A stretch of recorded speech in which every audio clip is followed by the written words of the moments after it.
ਲਈ ਹਾਜ਼ਰ ਹੈ ਜੱਜ ਦਾ ਵਿਚਾਰ। ਸਤਿ ਸ਼੍ਰੀ ਅਕਾਲ ਜੀ, ਪ੍ਰਾਈਮ ਏਸ਼ੀਆ ਟੀਵੀ ਤੇ ਸਵਾਗਤ ਹੈ ਤੁਹਾਡਾ ਸਾਰਿਆਂ ਦਾ। ਪ੍ਰੋਗਰਾਮ ਚੱਜ ਦਾ ਵਿਚਾਰ ਲੈ ਕੇ ਅਸੀਂ ਹਾਜ਼ਰ ਹਾਂ। ਮੈਂ ਹਾਂ ਹਰਮਨ ਥਿੰਦ ਤੇ ਹਰ ਰੋਜ਼ ਦੀ ਤਰ੍ਹਾਂ ਮੇਰੇ ਨਾਲ ਮੌਜੂਦ ਨੇ ਸਵਰਨ ਸਿੰਘ ਟੈਣਾ। ਸਤਿ ਸ਼੍ਰੀ ਅਕਾਲ ਟੈਣਾ ਸਾਹਿਬ। ਸਤਿ ਸ਼੍ਰੀ ਅਕਾਲ ਜੀ। ਕੀ ਹਾਲ ਚਾਲ ਨੇ? ਠੀਕ ਹੈ ਜੀ। ਟੈਣਾ ਸਾਹਿਬ ਪੂਰੀ ਤਰ੍ਹਾਂ ਨਾਲ ਜ਼ਿੰਦਾ ਦਿਲੋਂ ਜੀ। ਸਾਨੂੰ ਪਤਾ ਹੈ ਤੁਹਾਡੇ ਮਾਤਾ ਜੀ ਇਸ ਵੇਲੇ ਠੀਕ ਨਹੀਂ, ਤੰਦਰੁਸਤ ਨਹੀਂ, ਪਰ ਅਸੀਂ ਉਹਨਾਂ ਦੀ ਤੰਦਰੁਸਤੀ ਦੀ ਕਾਮਨਾ ਕਰਦੇ ਹਾਂ। ਸਾਡਾ ਸਾਰਾ ਪਰਿਵਾਰ, ਚੱਜ ਦੇ ਵਿਚਾਰ ਦਾ ਸਾਰਾ ਪਰਿਵਾਰ ਤੁਹਾਡੇ ਨਾਲ ਹੈ ਤੇ ਤੁਸੀਂ ਇਮੋਸ਼ਨਲ ਨਹੀਂ ਹੋਣਾ।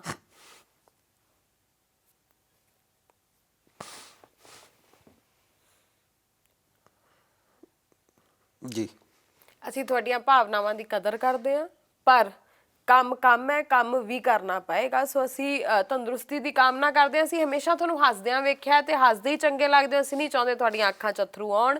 ਸੋ ਇਸ ਲਈ ਹੌਸਲੇ ਨਾਲ ਸਭ ਕੁਝ ਠੀਕ ਹੋਏਗਾ। ਹੋਰ ਸੁਣਾਓ, ਤੁਸੀਂ ਠੀਕ ਠਾਕ ਹੋ? ਮੈਂ ਠੀਕ ਹਾਂ ਜੀ। ਤੇ ਮੈਂ ਸਾਰੇ ਦਰਸ਼ਕਾਂ ਨੂੰ ਬੇਨਤੀ ਕਰਨੀ ਚਾਹੁੰਦਾ ਕਿ ਇਹ ਜਿਹੜੀ ਤੁਸੀਂ ਗੱਲ ਛੇੜੀ ਆ, ਇਹਦੇ ਪਿੱਛੇ ਵਜ੍ਹਾ ਇਹ ਵੀ ਹੋ ਸਕਦਾ ਵੀ ਆਉਂਦੇ 2-4 ਦਿਨ, ਪਤਾ ਨਹੀਂ ਕਿੰਨੇ ਦਿਨ ਵੀ ਪ੍ਰੋਗਰਾਮ ਦੀ ਸਾਂਝ ਨਾ ਪਵੇ। ਤੇ ਉਹਦੇ ਪਿੱਛੇ ਕਾਰਨ ਇਹ ਵੀ ਮਾਤਾ ਜੀ ਮੇਰੇ ਗੰਭੀਰ ਆ ਤੇ ਉਹ ਠੀਕ ਹੋਣ, ਤੁਹਾਡੀਆਂ ਦੁਆਵਾਂ ਚਾਹੀਦੀਆਂ। ਜੀ ਬਿਲਕੁਲ, ਸਾਡੀਆਂ ਦੁਆਵਾਂ ਤੁਹਾਡੇ ਨਾਲ ਹੈ, ਸਾਰੇ ਪਰਿਵਾਰ ਦੀਆਂ ਦੁਆਵਾਂ ਤੁਹਾਡੇ ਨਾਲ ਨੇ। ਦੁੱਖ ਆਉਂਦਾ ਹੈ ਪਰ ਉਹ ਸੁੱਖ ਦਾ ਆਵੇ, ਅਸੀਂ ਇਹਦੀ ਕਾਮਨਾ ਕਰਦੇ ਹਾਂ। ਦੁੱਖ ਸੁੱਖ ਸਰੀਰਾਂ ਦੇ ਨਾਲ ਹੁੰਦੇ ਨੇ ਤੇ ਉਹ ਜਲਦੀ ਤੋਂ ਸਿਹਤਯਾਬ ਹੋ ਕੇ, ਤੰਦਰੁਸਤ ਹੋ ਕੇ ਆਪਣੇ ਘਰ ਵਾਪਸ ਆਉਣ, ਹੱਸਦੇ ਖੇਡਦੇ ਵਾਪਸ ਆਉਣ। ਇਸ ਚੀਜ਼ ਦੀ ਅਸੀਂ ਅਰਦਾਸ ਕਰਦੇ ਹਾਂ ਤੇ ਕਾਮਨਾ ਕਰਦੇ ਹਾਂ। ਤੇ ਤੁਸੀਂ ਘਬਰਾਉਣਾ ਨਹੀਂ ਕਿਸੇ ਗੱਲੇ, ਜਿੰਨੇ ਜੋਗੇ ਆ ਤੁਹਾਡੇ ਨਾਲ ਆ ਅਸੀਂ। ਮਿਹਰਬਾਨੀ। ਸੋ ਆਪਾਂ ਹੁਣ ਚਾਹੀਦੇ ਵਿਚਾਰ ਦੀ ਸਾਂਝ ਪਾਈਏ। ਹਾਂਜੀ ਹਾਂਜੀ। ਸਭ ਤੋਂ ਪਹਿਲਾਂ ਮੈਂ ਚਾਹੁੰਦੀ ਹਾਂ ਤੁਸੀਂ ਆਪਣੇ ਅਥਰੂ ਜ਼ਰੂਰ ਪੂੰਝ ਲਓ, ਕਿਉਂਕਿ ਸਾਨੂੰ ਇਦਾਂ ਤੁਸੀਂ ਚੰਗੇ ਨਹੀਂ ਲੱਗਦੇ। ਤੁਸੀਂ ਹਮੇਸ਼ਾ ਟਿੱਪਣੀਆਂ ਕਰਦੇ ਹੋਏ, ਹਮੇਸ਼ਾ ਹੱਸਦੇ ਖੇਡਦੇ ਹੋਏ, ਹਮੇਸ਼ਾ ਮੇਰੇ ਨਾਲ ਲੜਦੇ ਹੋਏ ਚੰਗੇ ਲੱਗਦੇ ਹੋ। ਏਦਾਂ ਚੰਗੇ ਨਹੀਂ ਲੱਗਦੇ। ਉਹ ਨਾ ਹਰਮਨ ਜੀ, ਗੱਲ ਇਹ ਆ ਕਿ ਬੰਦਾ ਨਾ ਕਦੇ ਕਦੇ ਟੁੱਟ ਜਾਂਦਾ ਜੀ। ਤੇ ਮਾਂ-ਬਾਪ ਦਾ ਕਿੰਨਾ ਮੁੱਲ ਹੁੰਦਾ ਤੁਹਾਡੀ ਜ਼ਿੰਦਗੀ ਦੇ ਵਿੱਚ, ਕਿੰਨਾ ਅਸਰ ਹੁੰਦਾ। ਹਰ ਇੱਕ ਦੇ ਮਾਂ-ਬਾਪ ਸਲਾਮਤ ਰਹਿਣ, ਇਹਦੀ ਮੈਂ ਕਾਮਨਾ ਕਰਦਾ। ਪਰ ਜਦੋਂ ਬਾਪ ਹੋਵੇ ਨਾ ਤੇ ਮਾਂ ਗੰਭੀਰ ਪਈ ਹੋਵੇ ਤੇ ਡਾਕਟਰ ਕਹਿਣ ਜੀ ਕਿ ਕੁਛ ਕਹਿ ਨਹੀਂ ਸਕਦੇ, ਤੇ ਉਦੋਂ ਇਉਂ ਲੱਗਦਾ ਵੀ ਤੁਹਾਡਾ ਸਾਰਾ ਕੁਝ ਉਜੜ ਗਿਆ, ਮੈਂ ਸਮਝ ਲੁੱਟਿਆ ਸਕਦੀ ਗਿਆ। ਹਾਂ। ਤੇ ਇਸ ਕਰਕੇ ਬੰਦਾ ਗੰਭੀਰ ਹੋਣਾ ਕੁਦਰਤੀ ਆ, ਸੁਭਾਵਿਕ ਆ ਇਹ ਗੱਲ। ਜੀ ਪਰ ਜਿਵੇਂ ਤੁਸੀਂ ਗੱਲ ਕਹੀ ਆ ਵੀ ਕੰਮ ਤਾਂ ਕੰਮ ਆ ਤੇ ਕੰਮ ਸਭ ਨੂੰ ਕਰਨਾ ਚਾਹੀਦਾ। ਤੇ ਮੈਂ ਠੀਕ ਆ, ਮੈਂ ਆਸ ਕਰਦਾ ਤੇ ਅਰਦਾਸ ਕਰਦਾ ਵੀ ਸਭ ਦੇ ਮਾਪੇ ਤੰਦਰੁਸਤ ਰਹਿਣ। ਬਿਲਕੁਲ। ਤੇ ਮੇਰੀ ਮਾਂ ਲਈ ਅਰਦਾਸਾਂ ਕਰਿਓ। ਬਿਲਕੁਲ, ਸਾਡੀਆਂ ਅਰਦਾਸਾਂ ਪੂਰੀ ਤਰ੍ਹਾਂ ਦੇ ਨਾਲ ਉਹਨਾਂ ਦੇ ਨਾਲ ਨੇ। ਸੋ ਹੁਣ ਆਪਾਂ ਟੈਣਾ ਸਾਹਿਬ ਮੌਸਮ ਦੀ ਹਾਲ ਬਿਆਨੀ ਪਹਿਲਾਂ ਕਰ ਦਿੰਦੇ ਹਾਂ। ਮੌਸਮ ਜਿਹੜਾ ਹੌਲੀ ਹੌਲੀ ਪੰਜਾਬ ਦਾ ਬਦਲਣਾ ਸ਼ੁਰੂ ਹੋ ਗਿਆ ਜੀ।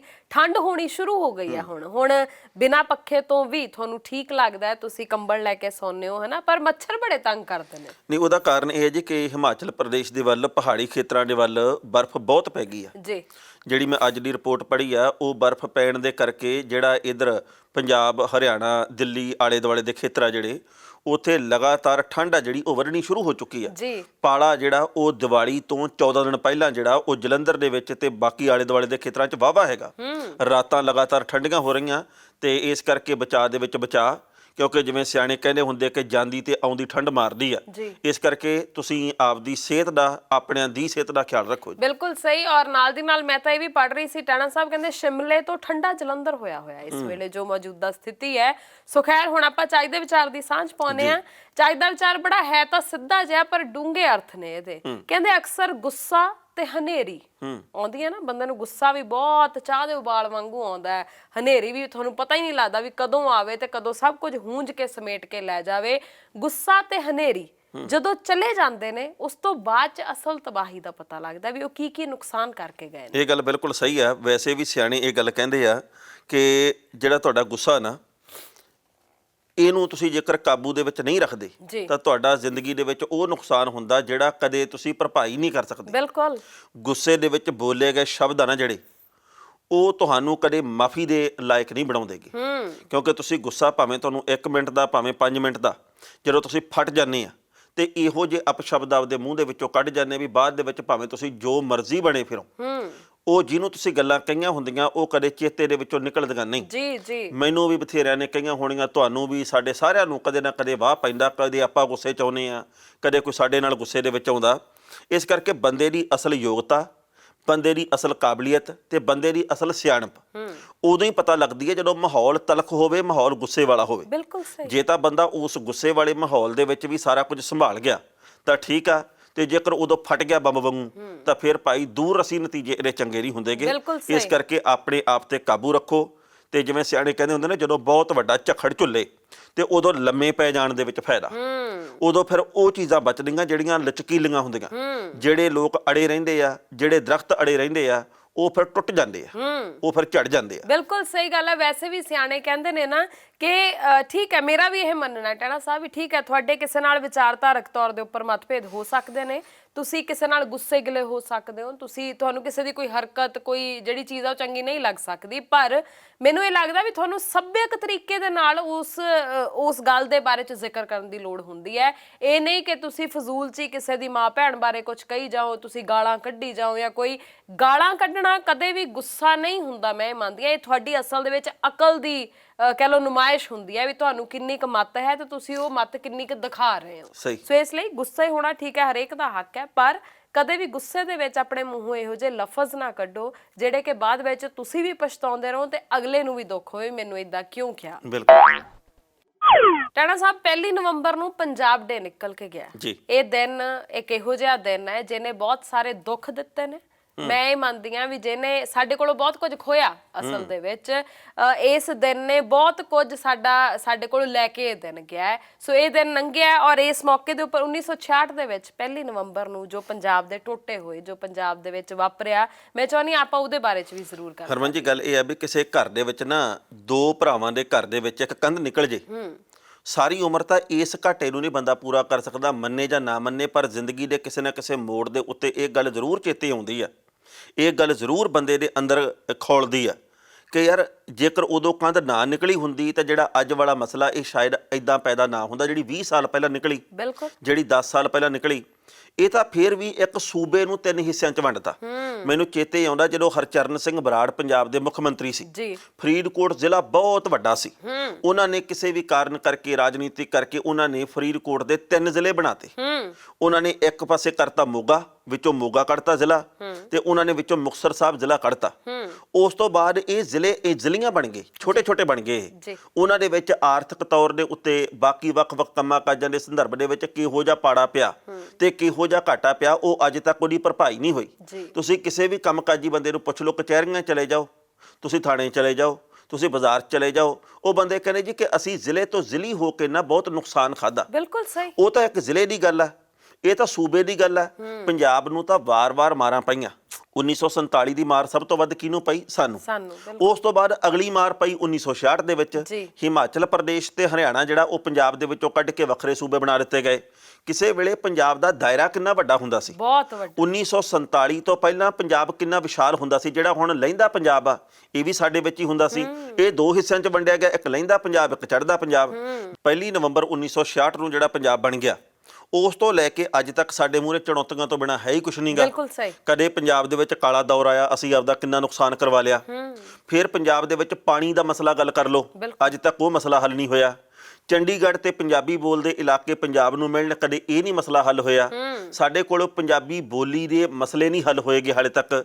ਸਾਡੇ ਕੋਲੇ ਕਦੇ ਕੋਈ ਮਸਲਾ, ਕਦੇ ਕੋਈ ਮਸਲਾ। ਕਹਿਣ ਦਾ ਭਾਵ ਇਹ ਹੈ ਕਿ ਪੰਜਾਬ ਨੂੰ ਤਾਂ ਇਸ ਵਕਤ ਇਹੋ ਜਿਹਾ ਬਣਾ ਦਿੱਤਾ ਗਿਆ, ਜਾਂ ਪੰਜਾਬ ਇਹੋ ਜਿਹਾ ਬਣ ਗਿਆ ਵੀ ਇੱਥੇ ਸਿਰਫ ਤੇ ਸਿਰਫ ਸੰਘਰਸ਼ ਆ। ਇੱਥੇ ਜ਼ਿੰਦਗੀ ਜਿਉਣੀ ਇੱਕ ਸੰਘਰਸ਼ ਬਣ ਗਈ। ਦੇਖੋ ਖੇਤੀ ਕ੍ਰਾਂਤੀ ਦੇ ਵਿੱਚ ਕਿੰਨਾ ਵੱਡਾ ਯੋਗਦਾਨ ਪੰਜਾਬ ਨੇ ਪਾਇਆ। ਹਰੀ ਕ੍ਰਾਂਤੀ ਦੇ ਵਿੱਚ ਯੋਗਦਾਨ ਪਾ ਕੇ ਪੂਰੇ ਦੇਸ਼ ਦਾ ਢੱਡ ਭਰਦਾ ਕਿਸਾਨ ਆ ਜਿਹੜਾ ਪੰਜਾਬ ਦਾ, ਉਹ ਆਪ ਕੱਖੋਂ ਹੌਲਾ ਹੋ ਕੇ ਰਹਿ ਗਿਆ।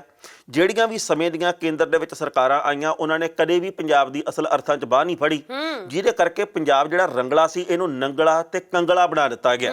ਤੇ ਇਸ ਵਕਤ ਅਸੀਂ ਜਿਹੜੇ ਪੰਜਾਬ 'ਚ ਰਹਿੰਦੇ ਨਾ, ਕਦੇ ਹਰਮਨ ਜੀ ਮੈਂ ਇਹ ਸੋਚਦਾ ਬਈ ਸਾਡੇ ਬਾਬੇ ਦਾਦੇ ਇਹ ਗੱਲ ਕਹਿੰਦੇ ਹੁੰਦੇ ਸੀ ਕਿ ਪੁੱਤ ਬਸ ਨਾ ਥੋੜਾ ਜਿਹਾ ਫੁੱਟ 2 ਫੁੱਟ 4 ਫੁੱਟ ਡੂੰਘਾ ਟੋਆ ਪੱਟੋ ਤੇ ਪਾਣੀ ਉੱਤੇ ਹੀ ਸੀਗਾ, ਤੇ ਸ਼ਹਿਦ ਵਰਗਾ ਮਿੱਠਾ ਪਾਣੀ ਸੀ, ਜਿੱਥੇ ਮਰਜ਼ੀ ਪੀ ਲਓ। ਪੁੱਤ ਖਾਲ ਦੇ ਵਿੱਚੋਂ ਅਸੀਂ ਐਂ ਕਰਕੇ ਪਾਣੀ ਪੀ ਲੈਂਦੇ ਸੀ। ਥਾਂ ਨਲਕੇ ਲੱਗੇ ਸੀਗੇ, ਅਸੀਂ ਉੱਥੇ ਬਹਿ ਕੇ ਤੇ ਗੱਲਾਂ ਬਾਤਾਂ ਕਰਦੇ ਸੀ, ਸੱਥਾਂ ਦੇ ਵਿੱਚ ਬਹਿੰਦੇ ਸੀ। ਪੰਜਾਬ ਦੇ ਵਿੱਚ ਹਰ ਬੰਦਾ ਜਿਹੜਾ ਉਹ ਦੂਜੇ ਦੀ ਧੀ ਭੈਣ ਦੀ ਰੱਖਿਆ ਕਰਦਾ ਸੀ, ਇੱਕ ਦੂਜੇ ਦੇ ਕੰਮ ਆਉਣ ਨੂੰ ਬਹੁਤ ਵਧੀਆ ਸਮਝਿਆ ਜਾਂਦਾ ਸੀ। ਖੂਨ ਦੇ ਰਿਸ਼ਤੇ ਪਲੀਤ ਨਹੀਂ ਸੀ ਹੋਏ, ਪਰਿਵਾਰ ਸਾਂਝੇ ਸੀ, ਜ਼ਿੰਦਗੀ ਸਾਦੀ ਸੀ, ਬਹੁਤ ਕੁਝ ਸੀ ਪੰਜਾਬ ਦੇ ਵਿੱਚ। ਉਹ ਆਪਦੇ ਪੰਜਾਬ ਦੇ ਸਰਮਾਏ ਨੂੰ ਪੇਸ਼ ਕਰਦੇ ਆ। ਅਸੀਂ ਆਪਦੀਆਂ ਅਗਲੀਆਂ ਪੀੜ੍ਹੀਆਂ ਨੂੰ ਕੀ ਪੇਸ਼ ਕਰਾਂਗੇ? ਇਹ ਗੱਲ ਸੋਚੋ ਤੇ ਵਿਚਾਰੋ ਵੀ ਅਸੀਂ ਕੀ ਕਵਾਂਗੇ ਕਿ ਜੀ ਪੰਜਾਬ ਦੇ ਵਿੱਚ ਇੰਨਾ ਕੁ ਬੁਰਾ ਹਾਲ ਹੋ ਗਿਆ ਸੀ ਵੀ ਇੱਥੇ ਜ਼ਮੀਨਾਂ ਸੁੰਗੜ ਗਈਆਂ, ਇੱਥੇ ਕਾਲੇ ਪੀਲੀਏ ਤੇ ਕੈਂਸਰ ਦੀ ਇੱਕ ਲਹਿਰ ਚੱਲ ਪਈ, ਇੱਥੇ ਪੰਜਾਬ ਦੇ ਲਈ ਲੜਾਈਆਂ ਲੜੀਆਂ ਗਈਆਂ ਪਾਣੀ ਦੀ ਖਾਤਰ, ਇੱਥੇ ਪੰਜਾਬ ਦੇ ਵਿੱਚ ਲੀਡਰਾਂ ਨੇ ਲੁੱਟ ਕੇ ਖਾ ਲਿਆ ਸਾਨੂੰ, ਦਿੱਲੀ ਵਾਲਿਆਂ ਨੇ ਕਦੇ ਵੀ ਸਾਡੇ ਨਾਲ ਵਫਾ ਨਹੀਂ ਕੀਤੀ। ਪੰਜਾਬ ਦੀਆਂ ਜ਼ਮੀਨਾਂ ਇਸ ਕਰਕੇ ਸੁੰਗੜੀਆਂ ਕਿਉਂਕਿ ਕਰਜ਼ੇ ਬਹੁਤ ਸੀ, ਕਰਜ਼ੇ ਨੇ ਪੰਜਾਬ ਨੂੰ ਮਾਰਤਾ ਤੇ ਅਸੀਂ ਵਿਦੇਸ਼ਾਂ ਦੇ ਵੱਲ ਗਏ ਤੇ ਇੱਥੇ ਘਰ ਸਾਨੂੰ ਖਾਲੀ ਕਰਨੇ ਪੈ ਗਏ ਕਿ ਅਸੀਂ ਇਸ ਪ੍ਰਾਪਤੀ ਨੂੰ ਬਿਆਨ ਕਰਾਂਗੇ। ਨਹੀਂ ਟਾਣਾ ਸਾਹਿਬ, ਅਸੀਂ ਅਸਲ ਦੇ ਵਿੱਚ ਨਾ ਸਮਝ ਹੀ ਨਹੀਂ ਸਕੇ ਵੀ ਸਾਡਾ ਹੈ ਕੌਣ ਤੇ ਕੌਣ ਸਾਡਾ ਬਗਾਨਾ, ਹਨਾ। ਅਸੀਂ ਇਸ ਦੁਚਿੱਤੀ 'ਚ ਹੀ ਘੁੰਮਦੇ ਰਹੇ ਹਾਂ ਹੁਣ ਤਾਈਂ। ਮੈਨੂੰ ਇਹ ਲੱਗਦਾ ਹੈ ਕਿ ਅਸੀਂ ਨਾ ਬਹੁਤ ਜਲਦੀ ਗੱਲਾਂ ਦੇ ਵਿੱਚ ਆ ਗਏ। ਅਸੀਂ ਜ਼ਰੂਰ ਕਹਿੰਦੇ ਆ ਵੀ ਅਸੀਂ ਪੰਜਾਬੀ ਬੜੇ ਤੇਜ਼ ਹੁੰਨੇ ਆ, ਅਸੀਂ ਪੰਜਾਬੀ ਬਹੁਤ ਇਦਾਂ ਹੁੰਨੇ ਉਦਾਂ, ਪਰ ਅਸੀਂ ਅਸਲ ਦੇ ਵਿੱਚ ਬਹੁਤ ਵਾਧੂ ਭੋਲੇ ਹੁੰਨੇ ਆ, ਕਿਉਂਕਿ ਸਾਨੂੰ ਕੋਈ ਵੀ ਗੱਲਾਂ ਚਲਾ ਲੈਂਦਾ ਹੈ, ਸਾਨੂੰ ਗੱਲਾਂ ਚਲਾ ਕੇ ਕੋਈ ਵੀ ਵੋਟਾਂ ਪਵਾ ਜਾਂਦਾ ਹੈ ਤੇ ਕਦੋਂ ਅਸੀਂ ਆਪਣੇ ਪੰਜਾਬ ਦਾ ਸੌਦਾ ਕਰ ਬੈਠਨੇ ਆ ਉਹਨਾਂ ਲੋਕਾਂ ਦੇ ਹੱਥੀਂ ਸਾਨੂੰ ਪਤਾ ਹੀ ਨਹੀਂ ਲੱਗਦਾ। ਦੇਖੋ ਗਲਤੀ ਇੱਕ ਵਾਰ ਹੁੰਦੀ ਆ ਜੀ, 2 ਵਾਰ ਹੁੰਦੀ ਆ, 5 ਵਾਰ ਹੁੰਦੀ ਆ।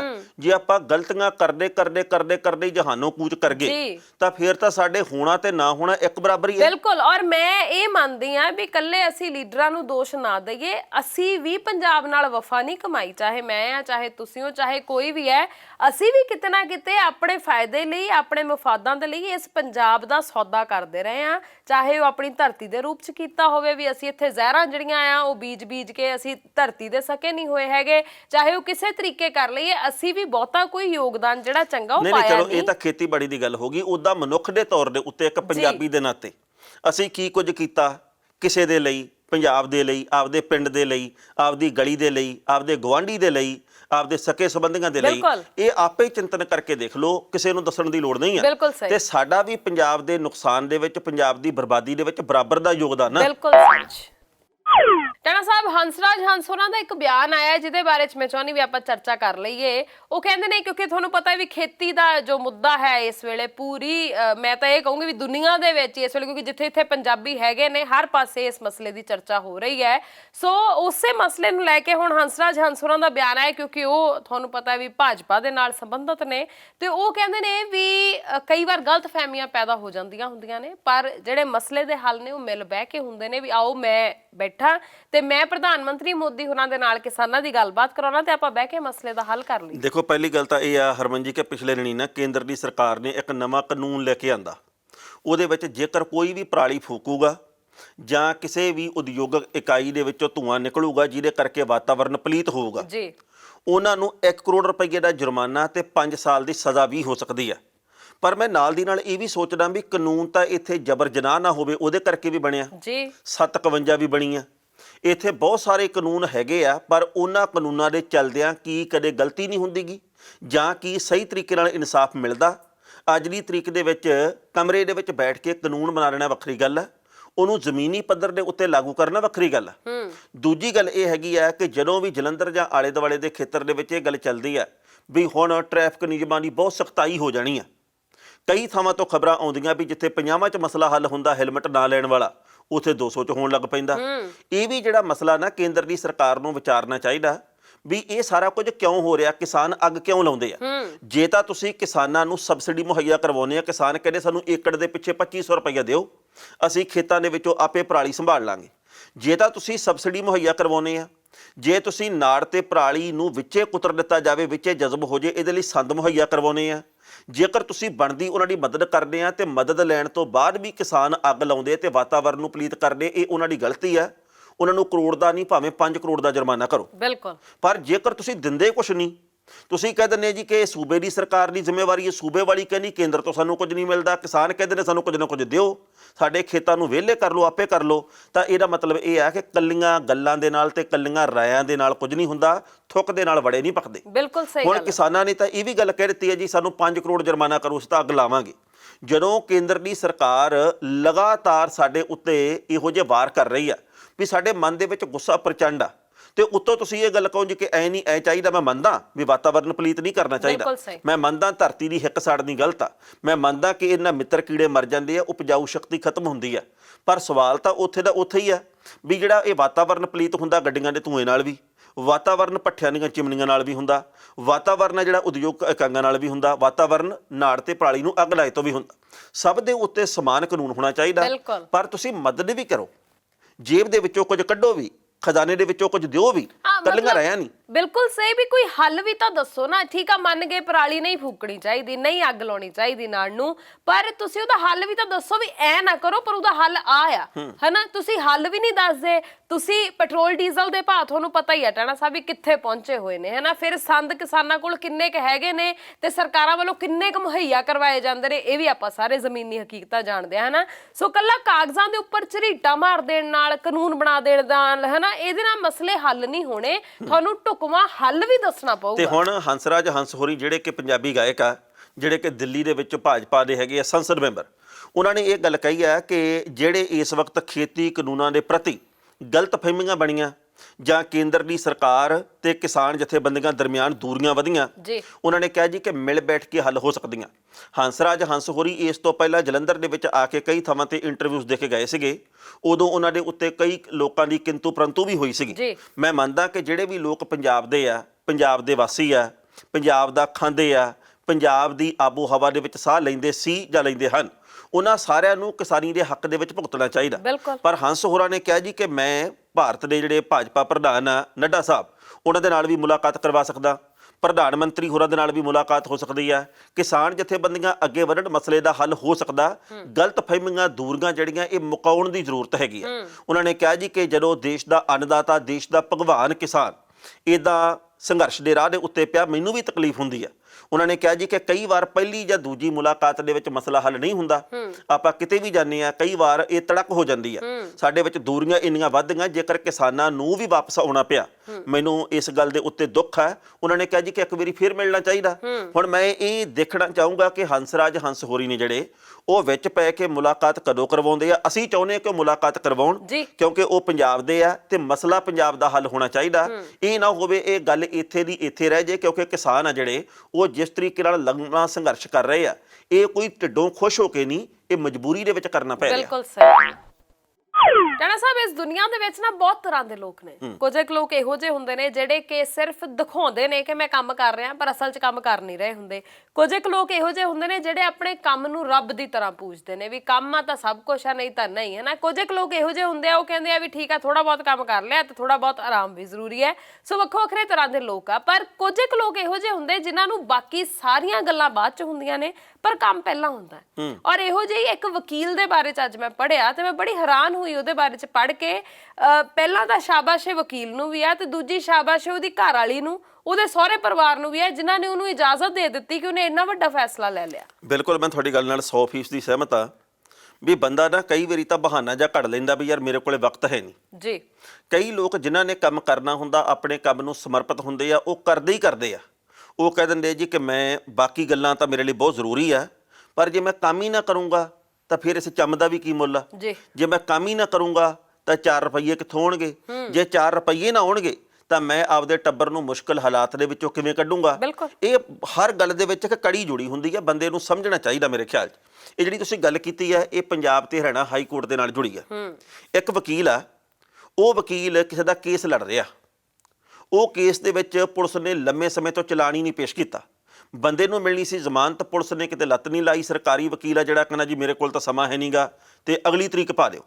ਇਹ ਜਿਹੜਾ ਵਕੀਲ ਆ, ਇਹਦਾ ਰਾਤ ਨੂੰ ਵਿਆਹ ਹੋਇਆ, ਜਿਵੇਂ ਸ਼ਹਿਰੀ ਪਰਿਵਾਰ ਹੁੰਦੇ ਜਿਹੜੇ, ਤੇ ਉਹ ਕਈ ਰਾਤ ਦੇ ਵੇਲੇ ਵੀ ਵਿਆਹ ਹੁੰਦੇ, ਕਈ ਤਰ੍ਹਾਂ ਦਾ ਅੱਜ ਕੱਲ੍ਹ ਚੱਲਦਾ, ਦਿਨ ਦੇ ਵਿਆਹ ਵੀ ਆ, ਰਾਤ ਦੇ ਵੀ ਆ। ਪਰ ਜਿਹੜਾ ਰਾਤ ਨੂੰ ਵਿਆਹ ਹੁੰਦਾ ਉਹਦੇ ਲਈ 4-5 ਵੱਜ ਜਾਂਦੇ ਸਵੇਰ ਦੇ। ਉਸ ਤੋਂ ਬਾਅਦ ਡੋਲੀ ਲੈ ਕੇ ਜਾਂਦੇ ਅੱਜ ਕੱਲ੍ਹ। ਪਰ ਜਦੋਂ ਉੱਥੋਂ ਡੋਲੀ ਲਿਜਾਣ ਦੀ ਤਿਆਰੀ ਹੋ ਗਈ, ਉਹ ਵਕੀਲ ਆ ਜਿਹੜਾ ਜਿਹਦਾ ਵਿਆਹ ਸੀ, ਉਹਨੇ ਆਪਦੇ ਸਹੁਰੇ ਪਰਿਵਾਰ ਨੂੰ, ਉਹਨੇ ਆਪਦੀ ਘਰਵਾਲੀ ਨੂੰ, ਸਾਰੇ ਜਿਹੜੇ ਨਾਲ ਦੇ ਸਾਥੀ ਸੀਗੇ, ਉਹਨਾਂ ਨੂੰ ਕਿਹਾ ਜੀ ਕਿ ਅੱਜ ਮੇਰੀ ਨਾ ਇੱਕ ਤਰੀਕ ਆ, ਇਹ ਵੀਡੀਓ ਕਾਨਫਰੰਸਿੰਗ ਦੇ ਰਾਹੀਂ ਮੈਂ ਆਪਣੇ ਕਲਾਇੰਟ, ਮੈਂ ਆਪਣੇ ਗਾਹਕ ਦਾ ਪੱਖ ਪੇਸ਼ ਕਰਨਾ। ਲਓ ਜੀ, ਵੀਡੀਓ ਕਾਨਫਰੰਸਿੰਗ ਦੇ ਉੱਤੇ ਕਿਹੜਾ ਛੇਤੀ ਵਾਰੀ ਆਉਂਦੀ ਆ, ਸਵੇਰ ਤੋਂ ਲੈ ਕੇ ਦੁਪਹਿਰ ਤੱਕ ਦਾ ਵਾਰੀ ਦਾ ਸਮਾਂ ਮਸਾਂ ਮਿਲਿਆ। ਉਸ ਤੋਂ ਬਾਅਦ ਜਿਹੜਾ ਸਰਕਾਰੀ ਧਿਰ ਦਾ ਵਕੀਲ ਸੀਗਾ, ਉਹਨੇ ਕਿਹਾ ਜੀ ਕਿ ਅੱਜ ਸਮਾਂ ਹੈ ਨਹੀਂ, ਮੈਂ ਅਗਲੀ ਵਾਰ ਕੇਸ ਦੀ ਪੜਤਾਲ ਕਰਕੇ ਲੈ ਕੇ ਆਊਂਗਾ ਤੇ ਅਗਲੀ ਵਾਰ ਦੀ ਤਰੀਕ ਪਾ ਦਿਓ। ਇਧਰੋਂ ਵਕੀਲ ਨੇ ਇਹ ਗੱਲ ਕਹੀ, ਜਿਹਦਾ ਵਿਆਹ ਸੀ, ਉਹ ਕਹਿੰਦਾ ਜੀ ਮੇਰੇ ਕੋਲੇ ਕਿਹੜਾ ਸਮਾਂ ਹੈਗਾ, ਮੇਰੇ ਨਾਲੋਂ ਵੱਧ ਰੁਝੇਵੇਂ ਵਾਲਾ ਕੌਣ ਹੋਣਾ। ਆਹ ਦੇਖ ਲਓ ਜੀ, ਸਾਰੀ ਬਰਾਤ ਖੜੀ ਆ, ਆਹ ਦੇਖੋ ਜੀ, ਅੱਜ ਮੇਰਾ ਹੁਣ ਤੋਂ ਕੁਝ ਘੰਟੇ ਪਹਿਲਾਂ ਵਿਆਹ ਹੋਇਆ, ਮੈਂ ਆਪਣੀ ਬਰਾਤ ਨੂੰ, ਮੈਂ ਆਪਣੇ ਸਾਰੇ ਪਰਿਵਾਰ ਨੂੰ ਹੋਲਡ ਕੀਤਾ ਹੋਇਆ। ਮੈਂ ਤਾਂ ਇਹ ਸੋਚਦਾ ਸੀ ਵੀ ਅੱਧੇ ਘੰਟੇ 'ਚ ਕੰਮ ਨਿਬੜ ਜਾਣਾ, ਪਰ ਨਿਬੜਿਆ ਹੁਣ 6 ਘੰਟੇ ਬਾਅਦ ਜਾ ਕੇ ਆ। ਇਸ ਕਰਕੇ ਜੱਜ ਸਾਹਿਬ ਅੱਜ ਹੀ ਸਾਰਾ ਫੈਸਲਾ ਕਰੋ ਤੇ ਮੇਰੇ ਜਿਹੜੇ ਗਾਹਕ ਨੂੰ, ਮੇਰਾ ਜਿਹੜਾ ਕਲਾਇੰਟ ਆ, ਇਹਨੂੰ ਜ਼ਮਾਨਤ ਦਿਓ। ਤੇ ਜੱਜ ਸਾਹਿਬਾਨ ਨੇ ਵੀ ਇਸ ਵਕੀਲ ਦੀ ਸਿਫਤ ਕੀਤੀ ਆ ਵੀ ਇਹਨੇ ਬਹਾਨਾ ਨਹੀਂ ਬਣਾਇਆ ਵੀ ਅੱਜ ਤਾਂ ਮੇਰਾ ਵਿਆਹ ਜੀ ਆ, ਇਹਨੂੰ ਜ਼ਮਾਨਤ ਮਿਲਦੀ ਮਿਲੇ, ਨਹੀਂ ਮਿਲਦੀ ਨਾ ਮਿਲੇ, ਮੈਂ ਕੀ ਲੈਣਾ। ਬਿਲਕੁਲ ਉਹੀ ਗੱਲ ਹੈ ਟਾਣਾ ਸਾਹਿਬ, ਕਿਉਂਕਿ ਦੇਖੋ ਜਿਹੜੇ ਬੰਦੇ ਤੇ ਬੀਤ ਰਹੀ ਹੁੰਦੀ ਆ, ਹੁਣ ਜਿਹੜਾ ਉਹਨਾਂ ਦਾ ਕੋਈ ਹੋਏਗਾ ਕਲਾਇੰਟ, ਉਹਦੇ ਤੇ ਜੋ ਮਾਨਸਿਕ ਪ੍ਰੈਸ਼ਰ ਹੋਏਗਾ ਵੀ ਪਤਾ ਨਹੀਂ ਮੈਨੂੰ ਜ਼ਮਾਨਤ ਮਿਲਣੀ ਆ ਨਹੀਂ ਮਿਲਣੀ ਆ, ਮੈਨੂੰ ਮੇਰੇ ਨਾਲ ਕੀ ਹੋਊਗਾ, ਹਨਾ, ਉਹ ਤਾਂ ਚਲੋ ਉਹਨੂੰ ਪਤਾ ਹੋਏਗਾ। ਪਰ ਤੁਸੀਂ ਕਿਸੇ ਦੀਆਂ ਭਾਵਨਾਵਾਂ ਦੀ ਕਦਰ ਕਰਕੇ ਉਹਦੇ ਲਈ ਆਪਣਾ ਸਮਾਂ ਕੱਢਦੇ ਹੋ, ਤੁਸੀਂ ਕਿਸੇ ਦੀਆਂ ਭਾਵਨਾਵਾਂ ਦੀ ਰਿਸਪੈਕਟ ਕਰਕੇ ਉਹਦੇ ਨਾਲ ਖੜਦੇ ਹੋ, ਇਹ ਤੋਂ ਵੱਡੀ ਚੀਜ਼ ਹੋਰ ਕੀ ਹੋ ਸਕਦੀ ਹੈ। ਨਾਲੇ ਵੱਡੀ ਗੱਲ ਆ ਵੀ ਤੁਸੀਂ ਜਿਹੜਾ ਕੰਮ ਕਰਦੇ ਹੋ ਨਾ, ਜਾਂ ਜਿਹੜੇ ਕੰਮ ਦੇ ਪੈਸੇ ਲੈਨੇ ਹੋ, ਉਹ ਕੰਮ ਤੁਹਾਨੂੰ ਇਮਾਨਦਾਰੀ ਨਾਲ ਕਰਨਾ ਚਾਹੀਦਾ ਜੀ। ਜੇ ਕੋਈ ਬੰਦਾ 8 ਘੰਟੇ ਦੀ ਕਿਤੇ ਨੌਕਰੀ ਕਰਦਾ, ਇਹ ਉਹਦੇ ਅੰਦਰੇ ਨੂੰ ਸਮਝਣਾ ਚਾਹੀਦਾ ਜੀ ਕਿ ਜੇਕਰ ਮੈਂ 8 ਘੰਟਿਆਂ ਦਾ ਭਾਵੇਂ 20,000 ਲੈਣਾ, ਭਾਵੇਂ 5,000 ਲੈਣਾ, ਭਾਵੇਂ ਲੱਖ ਰੁਪਈਆ ਲੈਣਾ, ਕੀ ਮੈਂ 7.5 ਘੰਟੇ ਕੰਮ ਕਰਦਾ, ਕੀ ਮੈਂ 5 ਘੰਟੇ ਕੰਮ ਕਰਦਾ, ਜਾਂ ਮੈਂ 8.25 ਘੰਟੇ ਕਰਦਾ। ਵੈਸੇ ਇਖਲਾਕੀ ਤੌਰ ਦੇ ਉੱਤੇ 8 ਘੰਟੇ ਤਾਂ ਘੱਟੋ ਘੱਟ ਕਰਨਾ ਚਾਹੀਦਾ, ਪਰ ਇਹ ਇਮਾਨਦਾਰ ਵਿਅਕਤੀਤਵ ਹੋਣਾ ਚਾਹੀਦਾ। ਜੇ ਹੁਣ ਬਹਾਨਾ ਹੀ ਕੱਢਣਾ ਹੋਵੇ ਤਾਂ ਜੀ ਮੇਰੇ ਤਾਂ ਅੱਜ ਵਿਆਹ ਹੈਗਾ ਤੇ ਮੈਂ ਤਾਂ ਜੀ ਘਰਵਾਲੀ ਨੂੰ ਤੇ ਆਪਦੇ ਸਹੁਰਾ ਪਰਿਵਾਰ ਨੂੰ ਨਾਰਾਜ਼ ਥੋੜੀ ਕਰ ਸਕਦਾ। ਤੇ ਉਸ ਵਕੀਲ ਨੇ ਆਪਦਾ ਫਰਜ਼ ਮੰਨਿਆ। ਵੈਸੇ ਤਾਂ ਕਾਲੇ ਤੇ ਚਿੱਟੇ ਕੋਟ ਤੋਂ ਮੈਨੂੰ ਡਰ ਬਹੁਤ ਲੱਗਦਾ, ਪਰ ਫਿਰ ਵੀ ਜਿਸ ਤਰੀਕੇ ਦੇ ਨਾਲ ਇਸ ਵਕੀਲ ਨੇ ਆਪਦਾ ਜਜ਼ਬਾ ਪੇਸ਼ ਕੀਤਾ, ਬਹੁਤ ਵਧੀਆ ਗੱਲ। ਬਿਲਕੁਲ ਸਹੀ।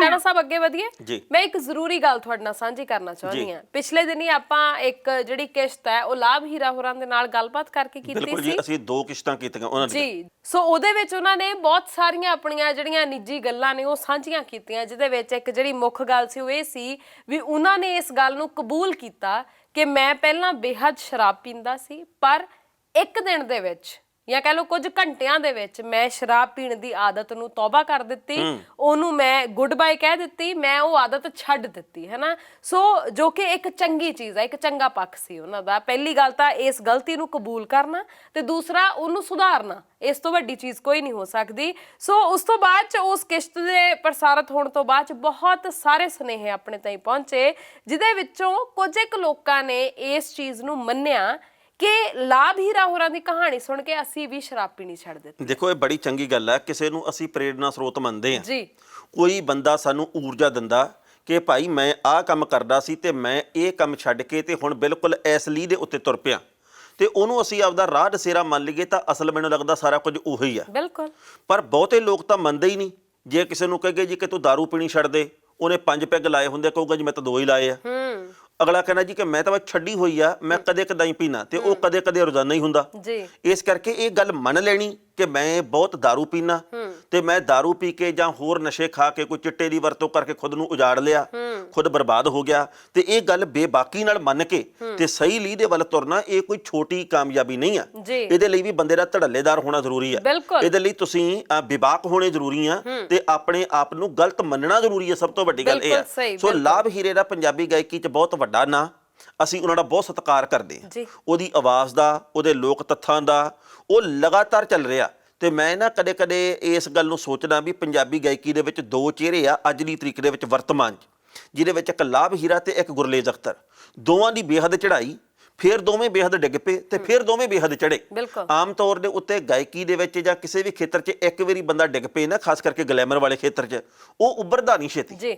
ਪਰ ਡਿੱਗ ਕੇ ਤੇ ਅੱਜ ਦੀ ਤਰੀਕ ਦੇ ਵਿੱਚ 20 ਚੱਲ ਰਹੇ ਆ, ਇਹ 2 ਜਾਣੇ ਮੇਰੀ ਨਜ਼ਰ 'ਚ ਹੈਗੇ ਆ। ਸੋ ਲਾਭ ਹੀਰੇ ਨੇ ਜਿਹੜੀ ਆਪਦੀ ਕਹਾਣੀ ਪੇਸ਼ ਕੀਤੀ ਕਿ ਮੈਂ ਸਵੇਰੇ ਹੀ ਬਹਿ ਜਾਂਦਾ ਸੀ 3 ਵਜੇ ਦਾਰੂ ਪੀਣ, ਤੇ ਮੈਂ ਰਾਤ ਤੱਕ ਦਾਰੂ ਹੀ ਪੀ ਜਾਂਦਾ ਸੀ।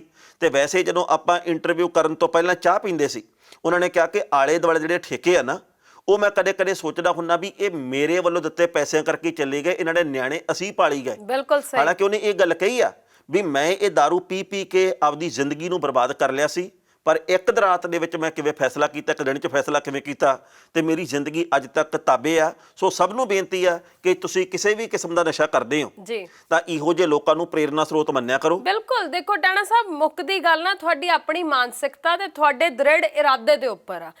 ਸਿਆਣੇ ਕਹਿੰਦੇ ਹੁੰਦੇ ਨੇ ਨਾ ਵੀ ਪੀਣ ਵਾਲੇ ਬਹਾਨਾ ਲੱਭ ਹੀ ਲੈਂਦੇ ਨੇ। ਜਿਹਨੇ ਪੀਣੀ ਆ ਉਹਨੇ ਕੋਈ ਨਾ ਕੋਈ ਬਹਾਨਾ ਲੱਭ ਲੈਣਾ। ਉਹ ਕਹਿੰਦੇ ਹੁੰਦੇ ਆ ਵੀ ਅਸੀਂ ਤਾਂ ਪੀਂਦੇ ਨਹੀਂ, ਪੀਂਦੇ ਕਿਸੇ ਆਏ ਗਏ ਤੇ ਆ, ਤੇ ਆਇਆ ਗਿਆ ਸੁੱਖਰਾ ਰੋਜ਼ ਹੁੰਦਾ, ਹਨਾ। ਸੋ ਜਿਹਨੇ ਪੀਣਾ ਉਹਨੇ ਇੱਦਾਂ ਦੀ ਬਹਾਨਾ ਲੱਭ ਕੇ ਵੀ ਪੀ ਲੈਣੀ ਆ। ਪਰ ਤੁਸੀਂ ਜੇ ਨਿਸ਼ਚੈ ਹੀ ਕਰ ਲਿਆ ਵੀ ਨਹੀਂ ਤਾਂ ਮਤਲਬ ਨਹੀਂ, ਫਿਰ ਤੁਸੀਂ ਕੋਈ ਵੀ ਮੰਜ਼ਿਲ ਆ ਉਹ ਪਾ ਸਕਦੇ ਹੋ। ਬਿਲਕੁਲ। ਤੇ ਪਿਛਲੇ ਦਿਨੀ ਇੱਕ ਬੀਬੀ ਤੇ ਉਹਨਾਂ ਦਾ ਘਰ ਵਾਲਾ ਵੀ ਆਏ ਸੀ ਸਾਡੇ ਕੋਲ। ਜੀ। ਉਹ ਦੇਖੋ ਘਰ ਵਾਲੇ ਨੇ ਗੱਲ ਕਹੀ ਜੀ ਕਿ ਮੈਂ ਲੱਖਾਂ ਰੁਪਈਆ ਰੋੜਤਾ, ਮੈਂ ਚਿੱਟੇ ਦਾ ਆਦੀ ਸੀ ਪਰ ਮੈਂ ਚਿੱਟਾ ਛੱਡਤਾ। ਜੀ। ਸਾਡੇ ਲਈ ਤਾਂ ਅਸਲ ਦੇ ਵਿੱਚ ਊਰਜਾਵਾਨ ਤੇ ਪ੍ਰੇਰਨਾ ਸਰੋਤ ਇਹ ਲੋਕ ਆ। ਇਹ ਹੀਰੋ ਨੇ। ਸਾਡੇ ਲਈ ਇਹ ਨਹੀਂ ਵੀ ਭਾਈ ਫਲਾਣਾ ਗਾਉਣ ਵਾਲਾ ਉਸਤਾਦ ਆ, ਸਾਡੇ ਲਈ ਫਲਾਣਾ ਗਾਉਣ ਵਾਲਾ ਬਹੁਤ ਨਾਇਕ ਆ। ਉਹ ਤਾਂ ਚਲੋ ਆਪਦਾ ਕੰਮਕਾਜ ਕਰਦੇ ਆ, ਕਰੀ ਜਾਣ, ਸਾਨੂੰ ਕੋਈ ਇਤਰਾਜ਼ ਨਹੀਂਗਾ। ਪਰ ਗੱਲ ਇਹ ਆ ਵੀ ਤੁਸੀਂ ਆਪਣਾ ਨਾਇਕ, ਆਪਣਾ ਉਸਤਾਦ ਮੰਨਣਾ ਕਿਹਨੂੰ ਆ? ਜੀ। ਜਿਹੜਾ ਚੰਗੇ ਪਾਸੇ ਨੂੰ ਮੋੜ ਕੱਟ ਗਿਆ ਜਾਂ ਚੰਗੇ ਤੋਂ ਜਿਹੜਾ ਮਾੜੇ ਪਾਸੇ ਨੂੰ ਲਿਜਾ ਰਿਹਾ।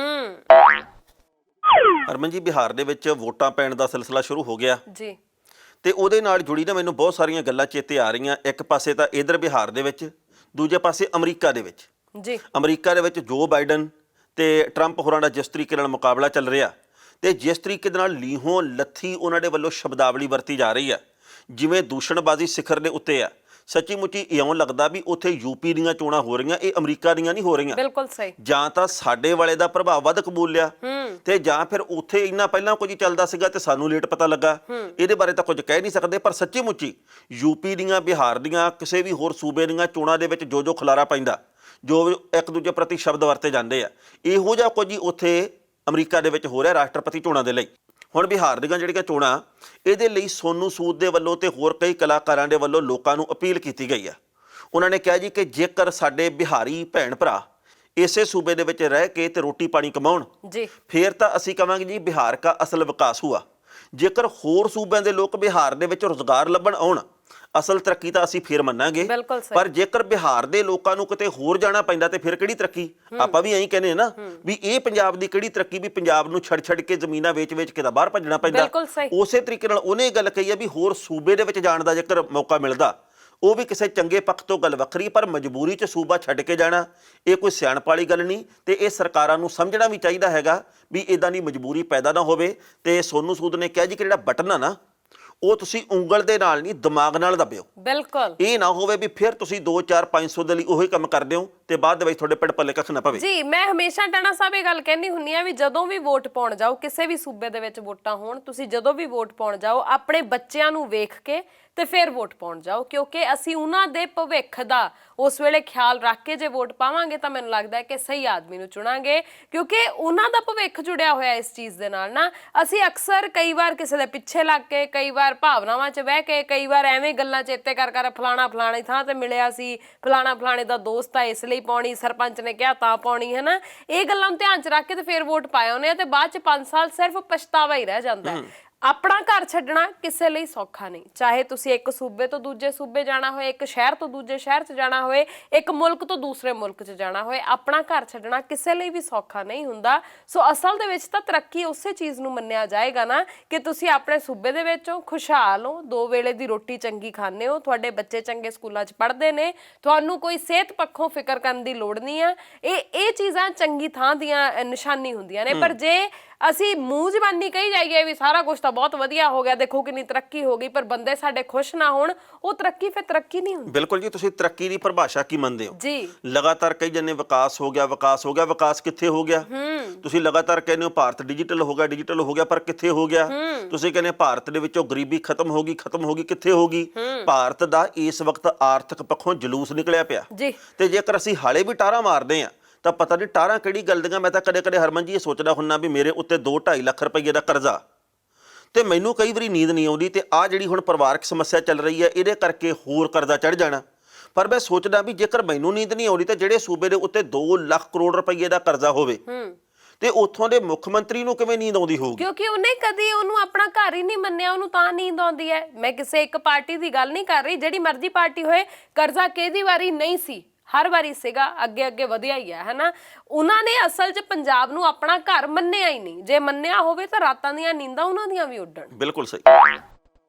ਟਾਣਾ ਸਾਹਿਬ, ਜਰਮਨੀ ਨੇ ਆਪਣੀ ਇੱਜ਼ਤ, ਆਪਣੇ ਮੁਲਕ ਦੀ ਇੱਜ਼ਤ ਰੱਖ ਲਈ ਹੈ, ਭਾਰਤ ਦੀ। ਹਾਂ, ਆਪਾਂ ਹਮੇਸ਼ਾ ਇਹ ਕਹਿੰਦੇ ਆ ਨਾ, ਭਾਰਤ ਦੇ ਵਿੱਚ ਕੋਈ ਵੀ ਕੰਮ ਸਮੇਂ ਤੇ ਨਹੀਂ ਹੁੰਦਾ, ਕੱਲ ਵਾਲੀ ਟ੍ਰੇਨ ਅੱਜ ਸਮੇਂ ਤੇ ਆਊਗੀ, ਹੈ ਨਾ, ਜਾਂ ਹੋਰ ਕਈ ਗੱਲਾਂ ਕਹਿੰਦੇ ਆ ਵੀ ਜਿਹੜਾ ਕੰਮ 1 ਸਾਲ 'ਚ ਹੋਣ ਵਾਲਾ ਉਹਨੂੰ 10 ਸਾਲ ਲੱਗ ਜਾਂਦੇ ਨੇ। ਜਿਹੜੀ ਸੜਕ ਅੱਜ ਬਣਨ ਲੱਗੀ ਆ, ਪਤਾ ਨਹੀਂ ਉਹ 6 ਮਹੀਨਿਆਂ 'ਚ ਬਣ ਜੇ, ਇਹ ਨਹੀਂ ਪਤਾ 6 ਸਾਲਾਂ 'ਚ ਬਣੇ ਜਾਂ ਇੰਨੀ ਕੁ ਬਣਾ ਕੇ ਕਿਤੇ ਹੋਰ ਚਲੇ ਜਾਣ, ਕੋਈ ਪਤਾ ਨਹੀਂ। ਮੈਂ ਜਦੋਂ ਜਾਣਾ ਨਾ ਘਰ ਨੂੰ, ਉੱਥੇ ਵਿਚਾਲੇ ਜਿਹਨੂੰ ਕਹਿੰਦੇ ਡਿਵਾਈਡਰ, ਜਿਹਨੂੰ ਵੰਡ ਪਾਉਣ ਵਾਲੀ ਨਿੱਕੀ ਕੰਧ ਕਹਿੰਦੇ ਆ, ਇਧਰਲਾ ਪਾਸਾ ਉਹਦਾ ਛੱਡਤਾ, ਇਧਰਲਾ ਪਾਸਾ ਬਣਾ ਗਈ।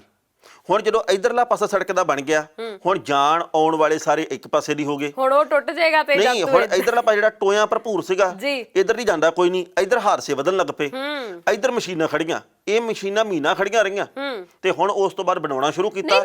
ਜਦੋਂ ਬਣਾਉਣ ਲੱਗ ਪਏ ਤੇ ਜਿਹੜੇ ਉਹ ਹੁੰਦੇ ਗਟਰ ਦੇ ਢੱਕਣ ਜੇ, ਉਹ ਐਡੇ ਐਡੇ ਡੂੰਘੇ ਉਵੇਂ ਹੀ ਛੱਡ ਗਏ ਵੀ ਬੰਦਾ ਕਦੇ ਵੀ ਨੁਕਸਾਨਿਆ ਜਾ ਸਕਦਾ, ਤੇ ਫਿਰ ਕਹਿਣਗੇ ਅਸੀਂ ਤਾਂ ਠੀਕ ਆ, ਇਹ ਲੋਕ ਹੀ ਗਲਤ ਆ। ਮੈਨੂੰ ਇਹ ਨਹੀਂ ਸਮਝ ਆਉਂਦੀ ਹੁੰਦੀ ਟਾਣਾ ਸਾਹਿਬ ਕਿ ਜਦੋਂ ਕਿਤੇ ਅੱਧੀ ਰਾਤ ਨੂੰ ਆ ਕੇ ਨਾ ਤੇ ਕਿਸੇ ਥਾਂ ਦਾ ਮਲਬਾ ਟੋਇਆਂ ਦੇ ਵਿੱਚ ਭਰ ਜਾਂਦੇ ਆ, ਵੀ ਐਡੇ ਐਡੇ ਪੱਥਰ ਉੱਤੇ ਹੀ ਹੁੰਦੇ ਤੁਰੇ ਫਿਰਦੇ ਹਨਾ, ਜਿਹੜੇ ਹਨੇਰੇ 'ਚ ਦਿਖਦੇ ਵੀ ਨਹੀਂ ਜਾਂ ਕੁਛ ਵੀ। ਇਹ ਅਕਲ ਮੱਤ ਕੌਣ ਦਿੰਦਾ ਹੈ ਵੀ ਤੁਸੀਂ ਸੁਦੇ ਪੀਸ ਹੀ ਜਿਹੜੇ ਆ, ਟੋਟੇ ਜਿਹੜੇ ਆ, ਉਹ ਇਦਾਂ ਹੀ ਪਾ ਕੇ ਤੇ ਚਲੇ ਜਾਂਦੇ ਹੋ ਵੀ ਆਉਂਦਾ ਜਾਂਦਾ ਬੰਦਾ ਭਾਵੇਂ ਵਿੱਚ ਵੱਜੇ, ਭਾਵੇਂ ਡਿਗੇ, ਭਾਵੇਂ ਉਹਦੇ ਸੱਟ ਫੇਟ ਲੱਗੇ, ਜੋ ਮਰਜ਼ੀ ਹੋਵੇ, ਆਪਣੇ ਵੱਲੋਂ ਤੁਸੀਂ ਕਹਿ ਦਿੰਦੇ ਹੋ ਵੀ ਹਾਂ ਵੀ ਅਸੀਂ ਤਾਂ ਟੋਏ ਪੂਰ ਦਿੱਤੇ, ਪਰ ਅਸਲ 'ਚ ਹੋਇਆ ਕੁਝ ਵੀ ਨਹੀਂ ਹੁੰਦਾ। ਜਲੰਧਰ ਰਾਮਾ ਮੰਡੀ ਦਾ ਪੁਲ ਆ ਜਿਹੜਾ, ਜੀ, ਉਹਦੀ ਸ਼ੁਰੂਆਤ ਹੋ ਗਈ। ਭਾਰਤ ਦੇ ਵਿੱਚ ਜਿਹੜੀ ਵੀ ਚੀਜ਼ ਵਿਕਾਸ ਦੀ ਸ਼ੁਰੂ ਹੁੰਦੀ ਆ, ਉਹਦੀ ਸਹੂਲਤ ਤਾਂ ਪਤਾ ਨਹੀਂ ਕਦੋਂ ਮਿਲਣੀ, 20 ਸਾਲਾਂ ਬਾਅਦ ਜਾਂ 10 ਸਾਲਾਂ ਬਾਅਦ, ਪਰ ਦੁੱਖੋਂ ਪਹਿਲੇ ਨਹੀਂ ਦੇਣ ਲੱਗ ਪੈਂਦੀ ਆ। ਹੁਣ ਪੁਲ ਬਣ ਗਿਆ, ਉਹ ਕਿਹੋ ਜਿਹਾ ਬਣਿਆ ਪਤਾ ਨਹੀਂ ਲੱਗਿਆ, ਬਾਅਦ ਚ ਕਹਿੰਦੇ ਇੰਜੀਨੀਅਰ ਦੀ ਆਹ ਸਮੱਸਿਆ ਸੀ, ਫਲਾਣੇ ਦੀ ਆਹ ਸਮੱਸਿਆ ਸੀ। ਸੋ ਸਮਝ ਨਹੀਂ ਆਉਂਦੀ ਵੀ ਭਾਰਤ ਦਾ ਬਣੂਗਾ ਕੀ। ਪਰ ਭਾਰਤ ਦੀ ਇੱਜ਼ਤ ਰੱਖ ਲਈ ਜਰਮਨੀ ਨੇ।